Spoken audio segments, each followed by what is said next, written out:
자, 계속해서 190페이지에 있는 이제 물권인 지상권하고 채권인 임차권하고의 차이를 좀 보도록 하겠습니다. 이제 지상권은 양도성이 있습니다. 민법 규정에 의해서. 그 다음에 임차권은 임대인의 동의 없이는 양수할 수 없습니다라는, 전대할 수 없습니다라는 이제 그런 규정이 있다고 이제 말씀을 드리고 있고요. 지상권하고 임차권하고 이제 차이가 있습니다. 구분을 성질을 하고 대항력 여부, 양도 여부, 그 다음에 존속기간, 그 다음에 대가관계. 대가관계라는 건 이제 지료 문제를 얘기를 합니다. 그렇죠? 그러니까 토지 사용을 했을 때 그 건물주나 건물 임차인은 토지주한테 지료를 어떤 조건으로 줘야 되는가, 이제 그 부분에 관한 설명이 대가관계라고 보시면 되겠습니다.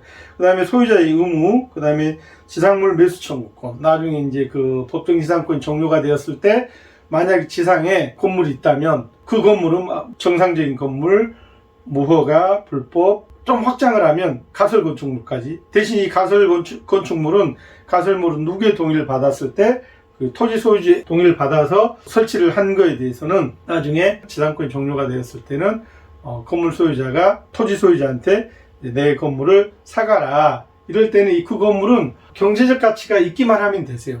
아까 얘기했듯이 불법 건축물 일반 상관없이 경제적 가치만 있으면 얼마든지 건물 소유자가 토지 소유자한테 지상물 매수 청구권을 행사할 수 있습니다. 청구권이라는 말이 나오는데 좀 어려운 얘기입니다. 그렇죠? 청구권이라는 거는 무슨 의미냐면 건물 소유자가 토지 소유자한테 내 건물을 사가세요라고 통보만 하면 되는 형성권이세요. 굉장히 좀 어려운 얘기인데 그 형성권은 뭐냐면 권리자가 의무자한테 통보만 하면 그 자체로 법률적인 효력이 생기는 그런 민법상의 제도입니다. 왜냐하면 그 건물을 비워주고 나가는, 이제 건물을 넘겨주고 나가는 건축주의 입장을 좀 고려한 거다. 저는 굳이 그렇게 생각을 합니다. 반대로 땅을 낙찰받은 토지 소유자인 우리 경매 투자자들한테는 굉장히 불리할 수 있는 조항이다 라는 정도만 좀 이해를 하시고 본격적인 경매 공부를 하실 때는 좀 더 그 부분도 세밀한 공부를 해주시면 고맙겠어요. 그 지상권하고 임차권에서는 이제 경매 신청권이 있는가 없는가, 그 다음에 이제 배당을 참가할 수 있는가 없는가를 규정을 하고 있어요. 그래서 191페이지에 보면 여기도 나와 있지만 지료는 법정 지상권의 성립 요소는 아니세요. 그렇지만 이제 차임은, 여기서 차임은 임차료를 얘기합니다. 임차료는 법정 지상권의 성립 요소가 된다. 그 다음에 앞 강좌에서 말씀드렸듯이 2년 이상 차임 지급을 체납을 하면 이렇게 설정되었던 전세권이 부정이 됩니다. 부정이 됩니다라는 말은 무슨 말이냐면 토지 소유자가 건물 소유자를 상대로 해서 건물 철거 소송을 할 수 있습니다. 그 얘기세요. 그러니까 철거 소송을 할 수 있습니다라고 이제 뜬금없이 얘기를 하면 우리 선생님들은 어떻게 생각을 하냐면 막바로 법정지상권이 부정이 되면 토지 소유자가 건물을 철거 소송을 해서 건물을 철거할 수 있구나 라고 생각을 하시는데요.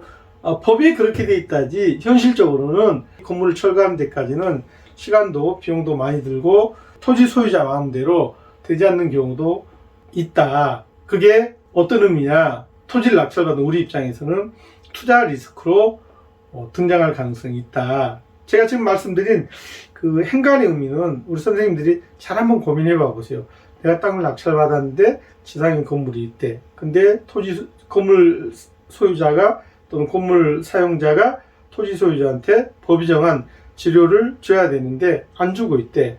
그래서 건물을 철거해야 돼. 철거 소송을 할 수 있다고 법정지상권이 부정되니까 토지 사용을 위해서 건물을 철거할 수 있습니다. 지상물 철거 소송을 할 수 있습니다라고 되어 있다고 얘기를 하는데 그게 현실적으로는 쉽지 않습니다라고 하는 말에 그 행간의 의미를 선생님들이 좀 살펴봐 주실 필요가 충분히 있다 그 얘기세요.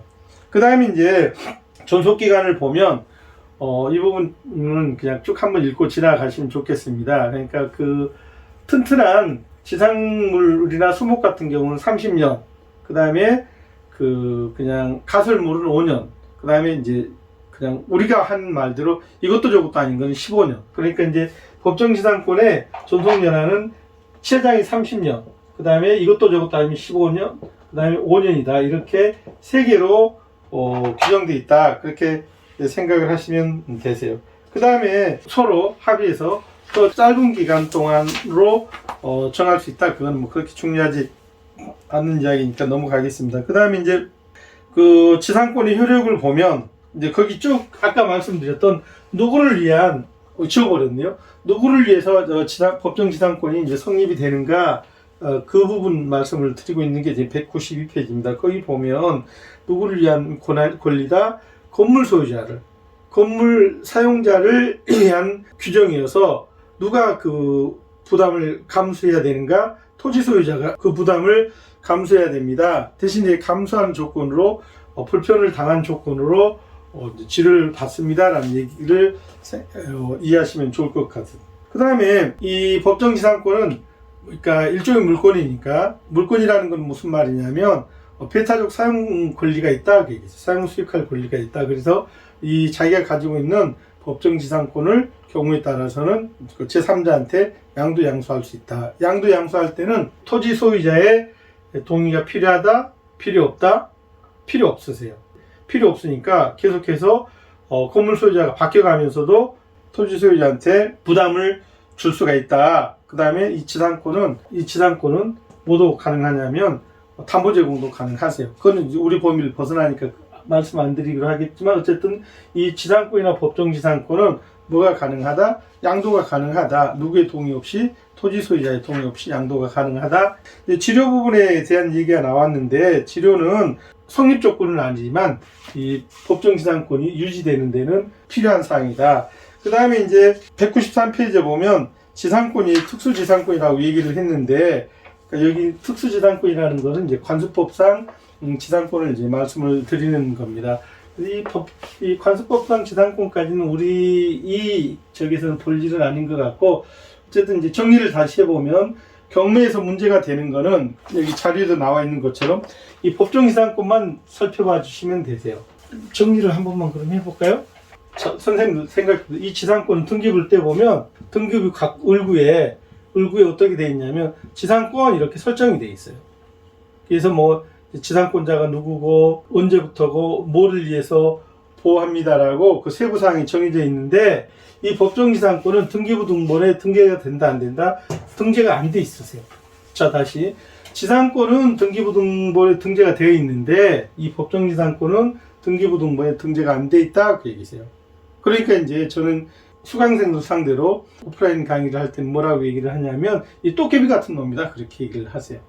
분명히 효력은 있는데 뭐가 없다? 형체가 없다 그 얘기세요.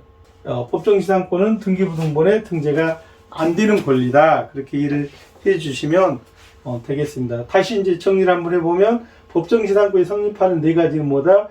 토지지상권 설정 당시에 지상의 건물이 있을 것. 그게 첫 번째. 그 다음에 지상권 설정 당시에 토지와 건물의 소유자가 동일할 것. 그 다음에 경매로 토지와 건물의 소유자가 달라질 것. 그 다음에 법정지상권을 폐지한다는 특약이 없을 것. 그러니까 이 네 가지가 다 갖추어져야 이제 법정지상권이 성립을 합니다 하고 얘기를 합니다. 그런데 실제 낙찰자 입장에서는 그 경매투자자인 우리 입장에서는 이거를 사전에 다 알 가능성이 있다 없다 어려우세요. 그래서 일단 경매지에 법정지상권 성립 여지 있음 이렇게 이제 타이틀이 붙어 들어온 그런 경매물건은 어떻게 한다? 무조건 법정지상권이 성립하는 전제로 권리분석을 하셔야 되세요. 법정지상권이 성립을 하고 나면 그 다음에 이제 문제가 되는 게 뭐다? 지료가 이제 문제가 된다. 여기까지만 해주시면 일단 법정지상권에 관한 기본적인 공부를 하셨다고 보시면 되세요. 그러니까 우리가 경매 공부를 할 때 소위 말하는 이제 특수물권이라는 말씀을 많이 하시잖아요. 그 특수물권의 큰 세 가지가 뭐냐면 지금 말씀드린 법정지상권 있는 거, 그 다음에 그 유치권 있는 거, 그 다음에 토지 별도 등기 있는 거 이렇게 보시면 되는데 어쨌든 지금은 이제 법정지상권을 받고 다음꼭지에서는 195페이지에서는 뭘 보자? 토지 별도 등기 있는 토지 등기부하고 건물 등기부의 소유자가 다르거나 압류내역이 달랐을 때 그래서 그 일부만 경매에 나올 때 아니면 전부가 경매에 나왔을 때 권리분석을 어떻게 하는가를 살펴보도록 하겠습니다. 자, 잠깐만 쉬겠습니다.